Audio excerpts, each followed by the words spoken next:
Speaking of disturbing developments, I want the potholes in this town fixed on the streets. $35 million bond issue is proposed.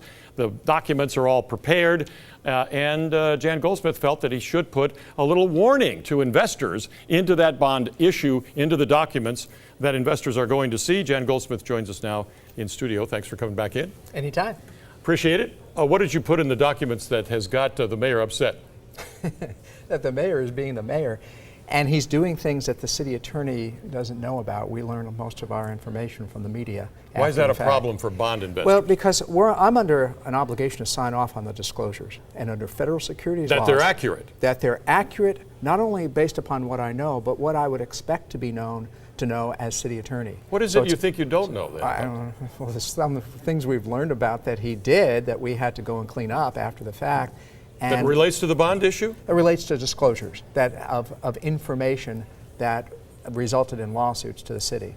So all I'm saying to the community, the investment community, is, hey, there's a risk that we won't know of a material fact because we're not in on this at the early stage, and so we can't guide the city. Can you be more specific? I mean, what is it that you think Filner has done, or withheld, or whatever, that would affect the risk factor of a bond investor? Well, okay, it's the risk of what he will do. The practice that he has done is that he is impetuous. He acts before he gets legal advice. He, for example, shut down a very large construction project after the concrete foundation was laid and all that. He violated our due process. The city got sued. We cleaned it up with a settlement, but it was about $53,000 a day in damages to the developer. The city was able. The developer had all his permits. All permits, five permits. Had already poured concrete, right. Was on his way to construction, and Filner did what? Stopped it. Which, how did he stop it? Well, because he said we're not going to send in any more inspectors out there. And there's a process for stopping an illegal project through a stop work order, but it has to come through our office, and he bypassed us. That's just one example. I'm using that because that's public, Roger. So your fear is that you think he's going to do that in the future that would impact the use of the bond money? Yeah, because you're required as a lawyer to disclose all material facts about the city, including litigation, risks of litigation.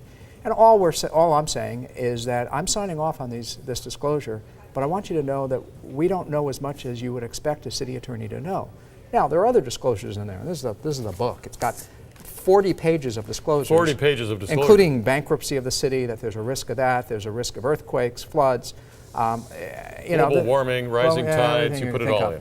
But it doesn't diminish. But is it going to affect actually the sale of the bonds? No. The best way for the mayor to have me take that disclaimer out is to change the way he does business. You know he's not going to do that. Well, I have a proposal to him, and we're working with a retired judge, and we're trying to work out a protocol and put in some triggers so that there's some assurances that You're negotiating with him like he's Syria.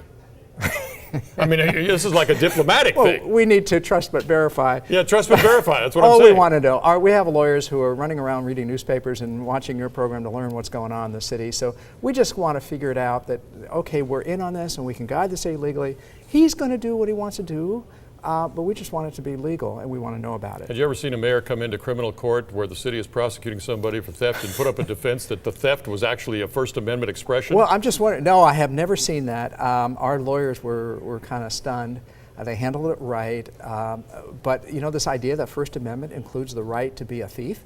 I'm going to go down and steal Bob Filner's car and see if he thinks that's free expression of... it doesn't. Well, that's kind of why... I'm not, okay. I know you're not going to, and nobody else should because they'll be prosecuted. Yes. But the bottom line is that we have a mayor who wants to be city attorney as well as mayor, and we can't let that We've got happen. a city attorney and I like him. Jan Goldsmith, thanks for being here.